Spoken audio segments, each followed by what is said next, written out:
बिस्मिल्लाहिर्रहमानिर्रहीम। अस्सलाम वालेकुम दोस्तों, आज की वीडियो में मैं आप लोगों को बताऊंगा कि सऊदी अरब में इकामा कवानीन की खिलाफ वर्जी पर एक क्रैकडाउन, एक ऑपरेशन शुरू किया गया है जिसमें बहुत बड़ी तादाद में जो गैर मुल्की हैं उनको गिरफ़्तार किया जा रहा है, जो भी गैर कानूनी तरीके से रह रहे हैं। जिसकी तफसीलात देते हुए सऊदी मीडिया में ये बताया जा रहा है कि सऊदी अरब में कानून नाफिज करने वाले अदारे के अहलकारों ने गुज़श्ता हफ्ते इकामा कवानीन की खिलाफ वर्जी और दरा अंदाज़ी पर 17,000 से ज़ायद अफराद को हिरासत में लिया है। ऑपरेशन क्लीन अप के दौरान 7,500 इकामा कवानीन और 9,300 सरहदी कवानीन की खिलाफ वर्जी के मुर्तकब अफराद को हिरासत में लिया गया है। इस ऑपरेशन को ऑपरेशन क्लीन अप का नाम दिया गया है, जिसके ज़रिए पूरे सऊदी अरब में मुख्तलिफ़ कार्रवाइयाँ की जा रही हैं। ज़ेर हिरासत अफराद में 1,100 लेबर लॉ की खिलाफ वर्जी के मुर्तकब भी शामिल थे।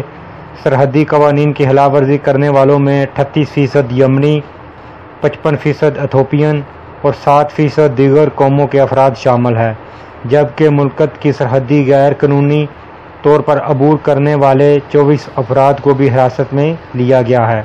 बयान में मज़ीद कहा गया है कि 800 सऊदी शहरियों को भी गिरफ़्तार किया गया है, जो गैर कानूनी तौर पर मुकीम अफराद को पनाह और रोज़गार मुहैया करते थे।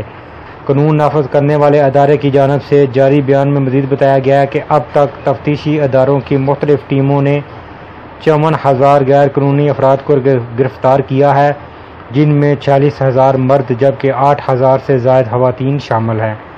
ज़ेर हिरासत 39,000 से ज़ायद अफराद को मुल्क बदर करने के लिए इनके मुल्कों के सफारत खानों से रब्ता किया गया है, ताकि सफरी दस्तावेज़ात मुकम्मल की जा सके और उनको उनके मुल्क वापस भेजा जा सके।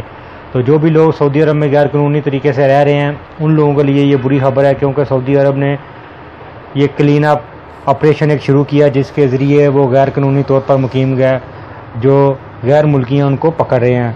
तो दोस्तों, ये थी आज की वीडियो। उम्मीद है आपको पसंद आई होगी। वीडियो को लाइक और शेयर ज़रूर करें।